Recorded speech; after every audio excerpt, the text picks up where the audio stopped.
OK, time to move on. Now then, here is a question for you. How gullible do you think you are? Because recent research seems to suggest that we're incredibly prone to the power of suggestion. We just can't help ourselves. Anyway, we have set up an experiment to put that to the test. So I'm a pretty decisive person. I make my own decisions. I understand the reasons why I make the choices I do. Or do I? I mean, does anyone? I want to see if we can change the way people act without them realising they're being manipulated. We've asked members of the public to take part in a series of tests which are being run for us by psychologist Peter Naish. So, nothing nasty to do, so hopefully you'll be happy to stay right the way through. The participants are given a one-handed counting task. Ready, steady, go. They're told we're looking at left and right-handedness, but this is just a front. Now, a second group of similar volunteers do the same test, but instead of boring old bits of paper, this is where we get you to count a pretty large pile of money. They get to count real banknotes. This is the only difference between the two groups. Let's see if that small difference can affect their behaviour. Now, we're going to give you some sweets. We've asked both groups to compare 2 bowls of sweets. What we want you to do is say which you find the most chocolatey, the most crunchy, and so on. Given 10 minutes to make their decisions, something rather interesting emerges. On the left, those who counted paper only eat enough to answer the questions. But the people who counted money just kept on eating.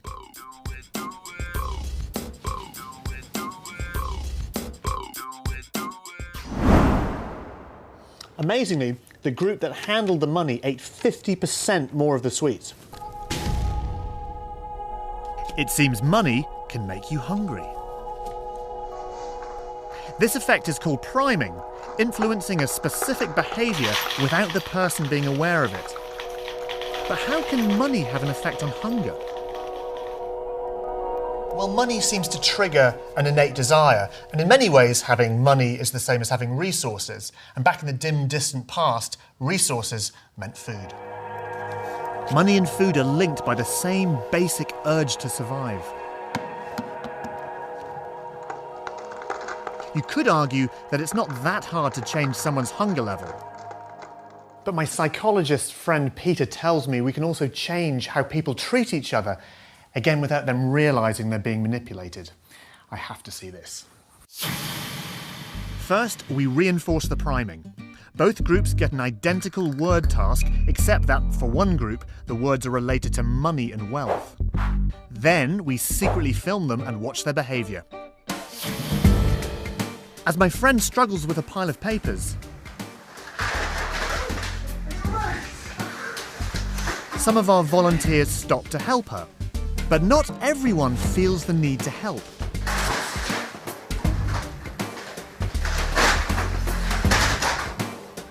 Guess what? Those who handled the money are more likely to keep on walking. Oh man, that's really bad. I'm an awful person. No. It's not that they're simply being unhelpful. Psychologists have studied this and found all kinds of subtleties. It just seems that money makes you more self-reliant. And self-reliant people expect other people to be self-reliant too. Our primed volunteers don't think my friend needs help with her dropped papers. Money doesn't just change the way we feel about people. Apparently, it changes the way we feel, full stop. So we're going to test that out here with a little ice-cold torture. That's really painful. Right, it's time to see if our money priming has changed how much pain our volunteers feel.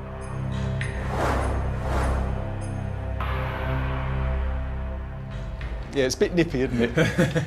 Yeah, quite painful. There's no pressure, you can take it out whenever you're ready. Yeah, I think I'm going to have to... This is incredible. Okay, well done. As a group, those who handled the money are coping in the icy water for twice as long as the group who handled the paper. If I stood here for an hour, would you kind of call an ambulance or something?